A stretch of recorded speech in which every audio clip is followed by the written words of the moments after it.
¿Por qué si los mexicanos trabajan tanto, ganan tan poco? Respuesta. Los mexicanos tenemos dos récords. El primer récord es de la gente más gorda y el otro es que es el país que más horas trabaja. En promedio andamos trabajando unas 10 horas diarias, según distintas fuentes de información. Está la Estatista, el INEGI, Conasami, entre otras. Y este no es un récord, pero el salario mínimo en general este 2020 es de 123.22 pesos y en la zona fronteriza norte es de 185.56. De acuerdo con las estadísticas, el mexicano se parte el lomo trabajando más que nadie para llevarse el pan a la boca. Algunas estadísticas dicen que Turquía le gana, pero en la mayoría México anda en el primer lugar. Esto en realidad no tiene sentido, ya que se supone que si trabajas ganas más dinero, ¿no? Pero es que aquí entramos en un debate diferente. Es como en League of Legends. Una cosa es el macrogame y otra muy diferente es el microgame. Y aunque en el microgame el mexicano es el campeón, en el macrogame es el gran perdedor. Y me explico. Para ello tienes que entender lo más elemental de economía. Vamos a ponerlo bien sencillo. Vamos a suponer que solo existen 4 personas en todo el mundo. Una de esas personas vende agua, otra vende tecnología, otra vende comida y la última vende fotografías.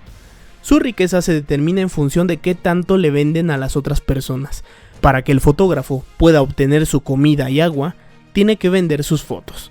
Si los demás no están interesados en sus fotos, entonces no tendrán ni comida ni agua. Si no produces algo que la gente esté dispuesta a comprar, no le estás agregando valor a tu producto. Eso es exactamente lo que está pasando con México. ¿Qué importa que la gente trabaje mucho si su producción no le hace competencia a las otras producciones? Otros países se concentran en producir bueno, bonito y barato. Es por eso que lo más valioso que todos creen que tiene México es el petróleo.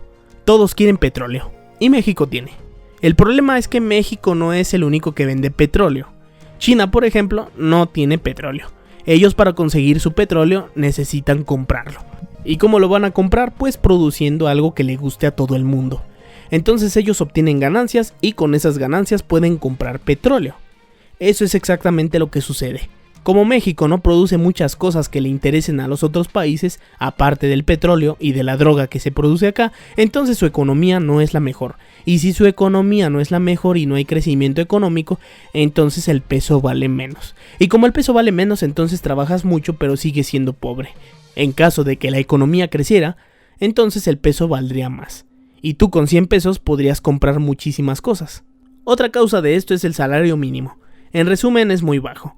Se pensó que valiera aproximadamente $5 diarios, pero como el dólar siempre tiende a subir más, los salarios terminan valiendo menos de $5 cada vez que el peso vale menos. Las dos razones de por qué es tan bajo el salario mínimo son la cantidad de población joven tan alta que tiene México y la baja especialización que tiene la gente. En otras palabras, hay un montón de gente joven dispuesta a hacer el trabajo y si no les gusta cómo trabajas te corren y contratan a otro. Al cabo, gente joven con pocos estudios sobra, por eso los cárteles se han vuelto tan grandes. Pero si tienes un buen grado de estudios, es más fácil que te contraten y más difícil que te despidan, porque producirás cosas más interesantes. Pero ojo, la única forma de que el país crezca económicamente hablando es produciendo algo que le interese a los otros países, o abriendo las puertas de México a muchas empresas, de modo que haya generación de empleos y por lo tanto entradas de dinero. Pero sin duda, la forma más eficiente de que un país crezca es produciendo algo y vendiéndolo al extranjero. No hay muchas alternativas. Eso es exactamente lo que hace un país como China, en donde no tienen petróleo, ni carne, ni nada. Entonces, ¿qué hacen para sobrevivir? Pues producen muchas cosas que todo el mundo quiere tener. Y también invierten en tecnología y obras de ingeniería. Un proyecto muy bueno que hizo China, por ejemplo, fue el de fertilizar sus desiertos. Esto les ayudó a producir comida suficiente para alimentar al país más poblado del mundo. Cosas como las que hace China, a excepción de devaluar su moneda a propósito, son las que tendría que hacer México si quisiera que su peso valiera más, y así producir una ganancia del bienestar. La moneda crece y aunque no tienes más dinero, tu dinero vale más y con eso tu economía es saludable. Y ese es el camino directo. El resto es andarse por las ramas. Pero cuando un gobierno se la pasa pidiendo préstamos al Fondo Monetario y gasta todo en cosas inútiles, entonces el país no crece. Cuando suben los impuestos, el país no crece. Si los impuestos fueran bien eficientes y no estuvieran gastados en puestos inútiles como es el caso de los regidores, tal vez los impuestos valdrían la pena, porque se invertirían en programas para el crecimiento económico. Pero lamentablemente los impuestos en México son regalados a los partidos políticos que van saliendo y a los programas sociales que han demostrado tener una eficiencia de entre el 4 al 10%. O sea, nada. Si el gobierno mexicano realmente quiere ayudar a los pobres, tiene que producir una verdadera ganancia del bienestar, para que el poco dinero que tengamos valga más. De modo que si una persona tiene 5 pesos, ya con eso le alcance para la quesadilla y para el caballito. Ese tendría que ser el camino directo para el crecimiento económico. Y esa es la respuesta de por qué si los mexicanos trabajan tanto, ganan tan poco. Pues porque el dinero aquí vale muy poco. Si el dinero valiera mucho, entonces aunque ganaras poco, tú tendrías mucho. Esta es una lógica que a mí me costó 10 años entender, pero es bien fácil.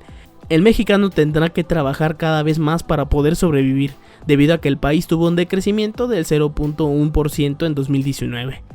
Y ya ni se diga a partir de ahorita, ya ni siquiera quiero decirlo. La solución es que haya más entradas. Y pues no nos olvidemos que las primeras entradas son las remesas. O sea que la gente se va a Estados Unidos a trabajar y luego mandan su dinero. También la otra segunda gran entrada es el narco, aunque digan que no todo el mundo consume droga producida en México. Y la tercera, el petróleo. Pero hoy como ya se nos va a acabar, entonces necesitamos algo más porque si no ya chocheamos. El turismo, por ejemplo, ya dejó de ser una opción por el bicho, al menos temporalmente, yo creo que el resto del año. Y por otro lado, si no produces nada, entonces mínimo haz que el país sea atractivo para los empresarios del mundo, para que puedan venir y pongan sus empresas en México, de modo que haya empleos y entradas de dinero. No son tan efectivas como una producción local que se exporta, pero ayudan muchísimo. O sea, lo ideal es tener empresa local que vaya a otros países y venda. Saludos y que Dios nos agarre confesados.